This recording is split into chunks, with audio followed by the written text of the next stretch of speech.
With threats to our nation waiting around every corner, adaptability is more important than ever. When conditions change without notice, quick strategic thinking is crucial. And with obstacles consistently impending, determination is essential in overcoming them. It's this willingness, decisiveness, and resilience that sets Marines apart. With our fighting spirit, we don't just fight battles, we win them. Marines are the constant our nation counts on to fight the unknown. And through adaptable problem solving, we do just that. Learn more at marines.com. Getting engaged is a moment worth cherishing. A one-of-a-kind ring that you design at Blue Nile can help your love sparkle. Just choose your diamond and setting. When you've found the one, you'll get it delivered right to your door. Finding the right engagement ring can be nerve-wracking. At Blue Nile, you'll have the expert guidance needed and a diamond guarantee that ensures you're getting the highest quality at the best price. Cherish all of life's moments and save up to 30% at BlueNile.com. That's BlueNile.com. Step into the world of power, loyalty, and luck. I'm gonna make him an offer he can't refuse. With family, cannolis, and spins mean everything. Now, you wanna get mixed up in the family business. Introducing The Godfather at ChumbaCasino.com. Test your luck in the shadowy world of The Godfather slot. Someday, I will call upon you to do a service for me. Play The Godfather, now at ChumbaCasino.com. Welcome to the family. VGW Group. No purchase necessary. Void where prohibited by law. See terms and conditions. 18+. It's the biggest sport in the UK for female participation. 1.4 million women and girls taking part at some point during a season, with 320,000 adults playing every fortnight. England are the reigning Commonwealth Games champions. Liverpool recently staged a successful World Cup. And the new Super League has 11 clubs with some of the world's best players vying to be crowned British champions. I'm John. And I'm Michael. And like every sport in this country, netball came to a grinding halt in March 2020. The COVID-19 restrictions ended the Super League season after just a handful of games. So how did the clubs cope, and what does the future look like? Let's find out in this latest episode of Great British Bosses, the podcast from Anything But Footy, that focuses on the men and women running sport in this country. Hi guys, my name is Sam Bird and I'm the CEO at London Pulse Netball. Well, Sam, you say you're the CEO, you're also director of netball and head coach. Are you either a control freak or is it the reality that this is what it is like for professional netball clubs in the UK? Well, that's a nice, easy one to start with. Probably by default, I became CEO during the pandemic in April last year. And that was really as an interim position to start with, enable the club to really steer its way through the pandemic and to continue to grow and be successful, notwithstanding the restrictions of the pandemic. The idea at first was that I took over as interim CEO and carried on as director of netball and head coach for the VNSL team. But I found that surprisingly, I was quite effective in the role and also really passionate about the role. And I was awarded a sort of permanent position very quickly after taking that interim role. So I am in an unusual position of being CEO and director of netball and head coach. But the secret to that is to surround myself with lots of very, very good people. And that's how I'm managing. We'll talk about the new Super League season, which is just around the corner, and what that's going to look and feel like very shortly. But a couple just before we move on to that, Sam, about the work that you did during the pandemic, because we were really impressed with the way that London Pulse kind of reacted to COVID, reacted to coronavirus, and your initiative, if you like, Inspire, Educate, Train, which was a program not just for your netball players, but for netballers at all levels. Tell us a bit more about that and the work you were doing. Yeah, well, we decided we were either going to approach getting through this pandemic in one of two ways. We were either going to shut up shop and do nothing and try and come out the other side, or we were going to be proactive during that time. And we decided as a group that we wanted to be really proactive for a number of reasons. The first is we're still a new club and we wanted to develop partnerships when people actually had time to talk to us, because they were also not as active in their normal working lives. But also we feel very strongly that as a flagship club in London, being the premier club in London, that we should be in the community and supporting the community through the pandemic. So that's how the Educate, Train, Inspire programme came to light. And it's really taken off now, where we actually run one session every week on various things from health, mental well-being, strategy, racism, tackling all sorts of different issues within netball that we roll out to every member of our club and our members and our staff. And we just felt that as a sport, and being a premier female sport, that we should be reaching out to our own community during a difficult period of time. So that was a key driver for us, and it was received really well. And it was something that your roster, your players really bought into as well. Yeah, and that's again part of our philosophy, that the girls at the top of the tree, so the professional athletes that are getting paid, can inspire the junior ones that want to be in their place in years to come.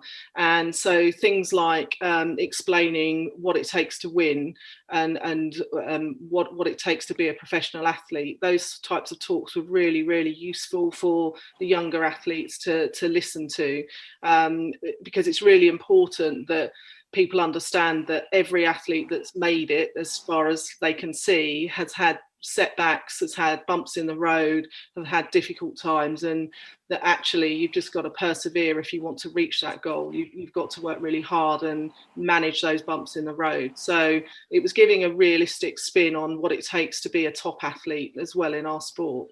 So Sam, you came to London Pulse in May 2019 after successful years at 7 Stars. How different is London netball compared with the rest of the country? It's so unique. The diversity in London is just wonderful. And I was lucky enough to work in my other profession in London for a long time. And I think the thing that makes London special is that there is genuine diversity. There's genuine engagement with communities, from low socioeconomic families to very wealthy families, from different cultures, different religions. And to give you an example, within our own club, there are over 30 languages spoken. And for us, and for me in particular, that just makes us a very special club and a very special community. So what that does is it gives a platform to expand our reach, and it also gives us a platform to celebrate those sort of differences and diversity and different cultures within our own network. And that just makes it a really fun place. On our netball court, it's very normal to hear players speaking in different languages to each other, that, where the English is not their first language. And it's perfectly normal. And we're trying to continue to promote that, so that we really have a global impact in terms of encouraging people engaging with our sport. There's also a lot of noise in London, particularly in the media, and football, as we know, tends to dominate. That's why we call this podcast Anything But Footy. How much of a challenge is it to get your voice heard? It is a challenge, albeit I found that when we finally get through to people in terms of our message and what we can offer, they are very open to listening to what we can offer them, as well as them offering us. And that's why we've been able to create some really good partnerships in a very short space of time. We are unique. We've got the City of London as part of our catchment, and then we've got the complete other end of the spectrum. And it's really important that we engage with everybody, from commercial firms in the City of London and the Golden Mile, if you like, and then all the way down to community projects that are with communities that are based close to the Copperbox where we play and train. So it's a real mix, but it's sort of what is the magic of our club. It's amazing to think that with the Copperbox there, that's obviously a legacy venue from the Olympics in London 2012, that London is the youngest netball franchise, if you like, in the Vitality Netball SuperLeague. So you are about to, play what we hope will be a full season. It will be different, though, to what people have experienced before. What can you tell us about how the new Super League season will unfold? Yeah, well, it's obviously after the league was cancelled last year, it was imperative that we ran a league this year, and credit to the VNSL and England Netball and all the clubs that are involved that we do have a league that's about to start. It will be different in that it's split into 2 venues, and the first half of the season will take place in Wakefield, and every team will travel to play their matches in Wakefield. You still sort of allocated a home and away fixture, but every team will travel there. And then from our point of view, the good news is the second half of the season, the neutral venue is the Copperbox. So for us, it's wonderful that the second half of the season is at our venue where we live and train and spend all of our time. And I think the hope is, depending on the public health situation, that the Copperbox is a good venue to allow potentially some socially distant fans in if the public health situation allows that. So it's a split season with a neutral venue for each half. So the Wakefield end, that is going to be behind closed doors. So in terms of the logistics, how is that going to work in terms of creating bubbles? Are you going to be one big bubble together, or will different teams be individual bubbles and travel back and forward? Yeah, because we still don't have the resource to put players in a genuine bubble for that amount of time, because the league still will run from February through to the finals in June, the end of June. There's quite a heavy testing regime now where teams are tested twice a week. And the second test is the day before they play, but we will all travel up to the venue, play the game, and then a lot of the weekends are double headers, so that there might be matches Friday, Saturday, Sunday, Monday. And for example, you might have a team that you play Saturday and then you might play Monday again. So in those circumstances, you would stay up as a team, but otherwise it's up and down on the coach. Masks on, socially distanced, very glamorous. You mentioned it was imperative the season went ahead this year after you won your opening 3 games last season, it all ground to a halt. Did it halt the momentum, if you like? Well, it didn't for us as a club personally, but I think there's no getting away from the fact that people need to see a sport in order to get behind it. And for me, my view is that it's absolutely critical that people can see our sport. And a good thing about this particular deal is that Sky Sports are covering every game. I think it's the first time that we will have ever had either linear or YouTube coverage of every match that's in the Super League. And that is critical so that we develop our fan base. We, young girls in particular, see female role models playing netball.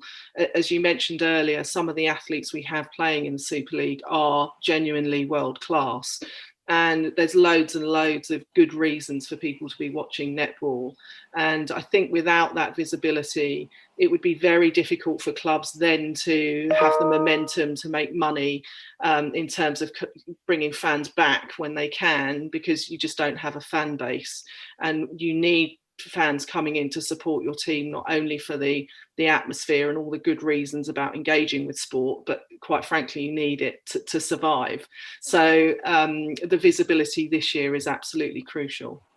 We know that women's sport has been more affected than men's sport since COVID-19 came our way. Are you surprised by that, or sadly disappointed by it? I'm not surprised. It's the sad reality of there still being quite a lot of inequality in sports. I do think women also need to really decide to support other female sports, though. I think there's a responsibility for women to try and champion their own sports, and we're not great at that, and we need to get better at that. But I think across sport, generally, female sport, the athletes are paid less, the staff are paid less.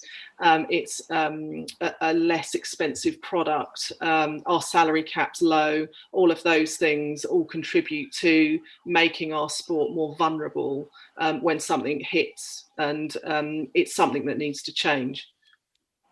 Do you have the answers as to what can be done to change it, Sam?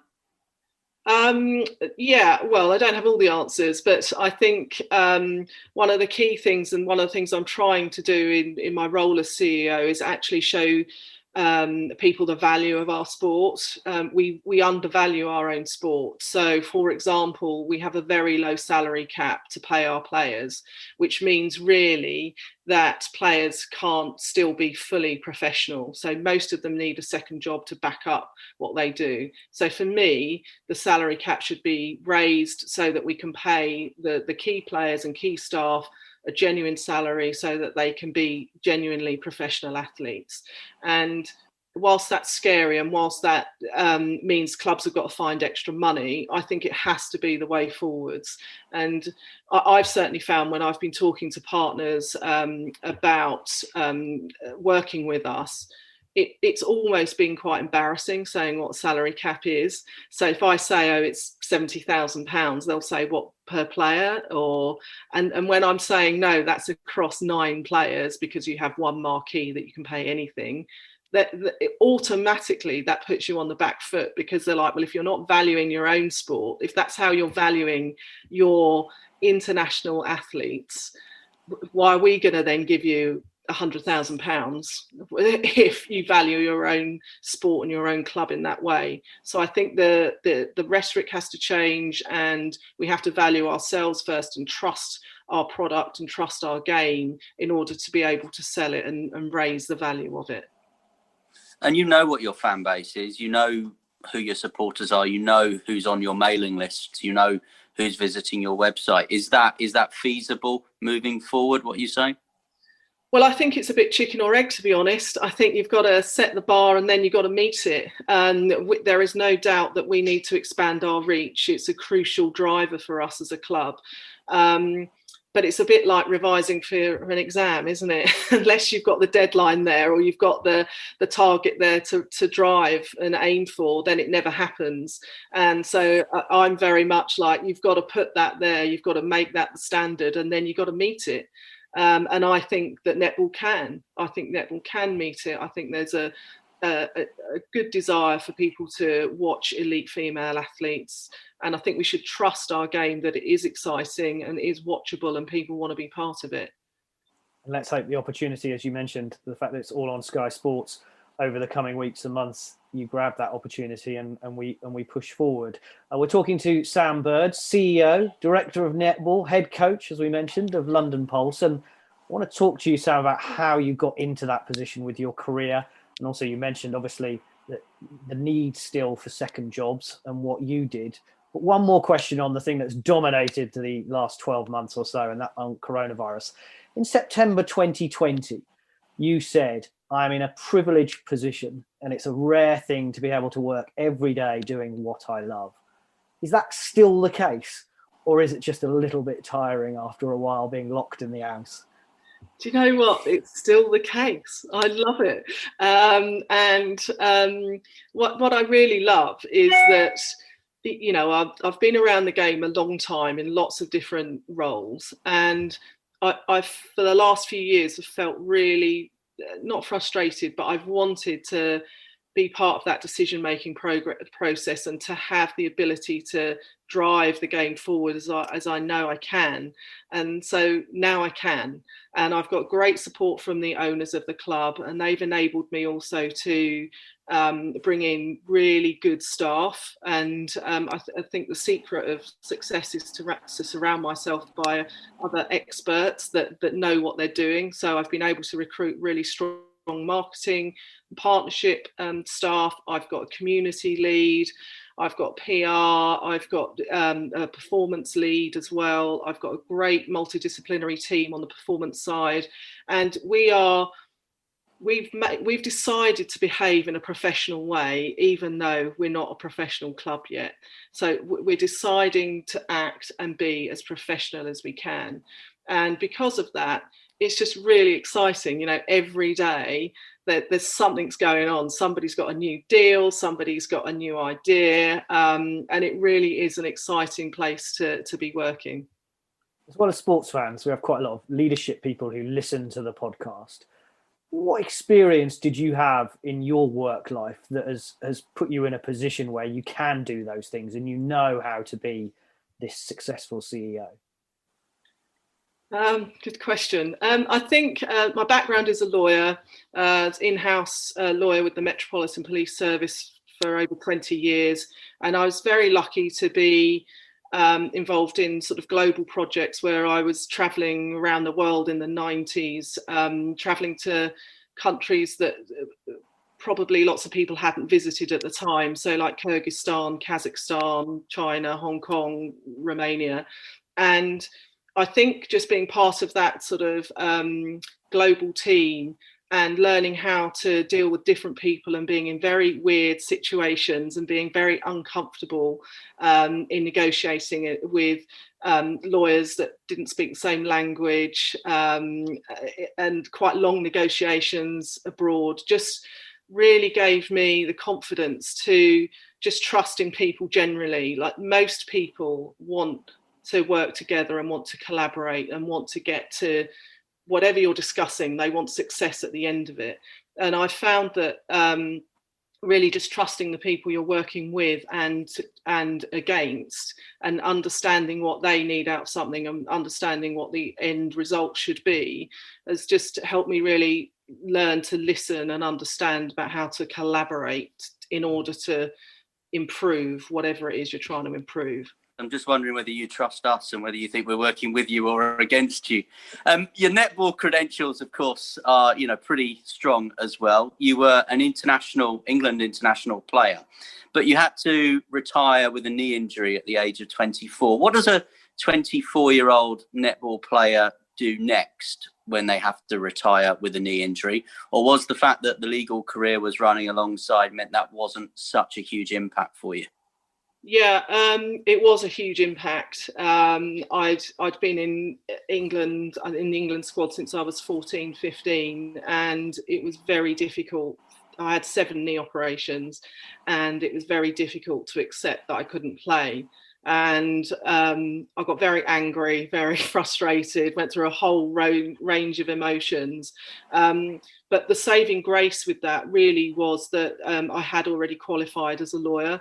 And I think the drive and the passion you learn to become when you're an England player, I was the smallest player in the squad. I was 5'3", had no right really to be playing for England, but it was just sort of determination and drive that enabled me to do that. And that sort of then I just transferred that into my legal career. And then I just really found that I missed netball. So all the things you think you want out of it at the time when you're playing for England are, to represent your country, all of those things are amazing. But ultimately, I just missed my friends and I missed the social element of being in and around a team. And so I just thought, well, I need to be back involved in this game. So I got involved in coaching because for me, it's just really awful not being involved with a sport I love. So coaching was then the next thing I became very passionate about. Did you, though, at that point think you could make a career or a job for life as a netball coach at the age of 24? Or did you think it would just have to be a passion that you do alongside something that essentially pays the mortgage? Yeah, absolutely. I mean, just to give some perspective on that, my first England match, I think I was given a free pair of socks. And that was it, and I can remember thinking, wow, I've been given a free pair of socks. We were loaned the kit, we were never given kit to keep. And so even in this sort of one generation, the massive change that I've seen from what players have now to what we had then, it is huge and it's brilliant, and that's why I'm passionate about driving it on further, because I know it can and will change. But no, when I was playing, everybody had a second career. There was no, and all sorts as well, but there was no way you could play netball for England and live off that. Is it a cliche, Sam, to say that girls still struggle with sport during their teenage years, or have we got better at it in the last 10 years by showing there is opportunity out there, or is there still more work to be done? There's more work to be done, but I think, for example, the Educate, Train, Inspire programme that we have, and I know other clubs are sort of replicating that now in different ways. But I think the athletes we have in our club are outstanding. I mean, it's the other part of being in London, the raw talent wandering around, waiting to be picked up in London to play netball is just ridiculous. And it's up to us to get them involved in that.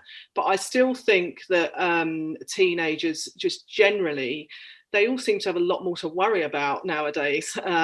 It's just, and even from the point of, when we went on tour with England, there were no mobile phones. There were, you just played and then you went and had fun, and even now I want our elite athletes, even our junior athletes through our pathway, to enjoy it and have fun, because the ones that do come into the pathway then take it very, very seriously at a very early age, and that's something we have to be careful of as well.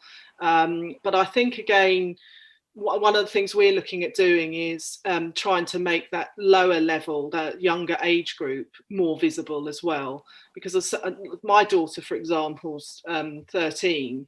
She'd rather listen to an 18-year-old than a 25-year-old. So I think having that younger sort of end of the elite athletes then far more identifiable to a younger teenager than maybe an adult elite athlete, because it just looks too far away.